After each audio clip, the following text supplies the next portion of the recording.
Please welcome Mr. Daniel Victor.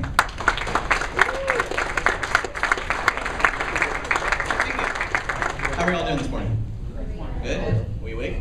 No? All right, we'll get there. I can't tell you enough how much I've loved being in journalism. For my first 4 years as a newspaper reporter, more of kind of a traditional role, and to my more web-based role now, which is really, really exciting for me. The exhilarating thing about it is that the industry looks so different now from when I started professionally in 2006. We can produce better journalism that makes our readers feel like they're part of the news process. We can give voice to more people than ever before. We can hold ourselves, the journalists, to even higher standards of accuracy and accountability to our readers.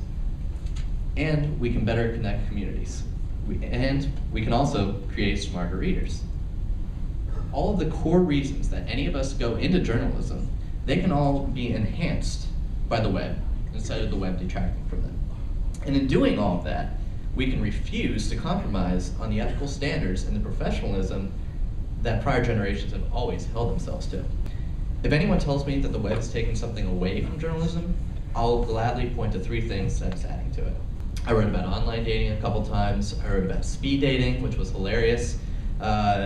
I wrote about a conference of pickup artists, which, believe it or not, is actually a real thing.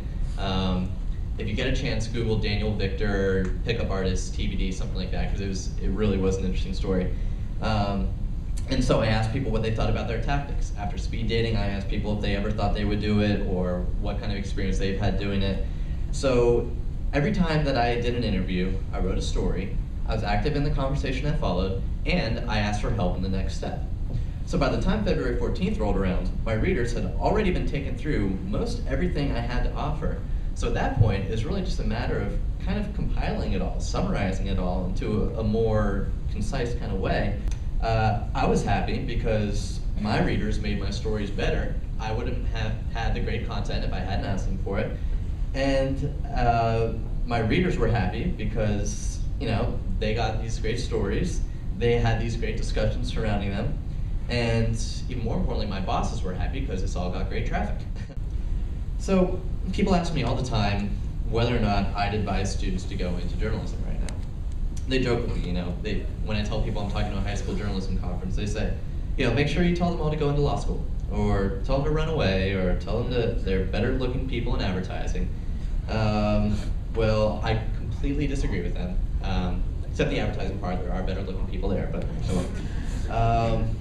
I absolutely think you should go into journalism. I really, really believe that as strongly as I possibly can. You should go into journalism if you cannot possibly envision yourself doing anything else. You should go into journalism if you feel like just cosmically, you have no choice. Most people get ahead one of 2 ways. Either they are working harder than the person next to them, or they have a better strategy than the person next to them. And I strongly, strongly suggest that you do both of those things. Thanks for listening to me ramble. I'm going to once again look at the Twitter responses here.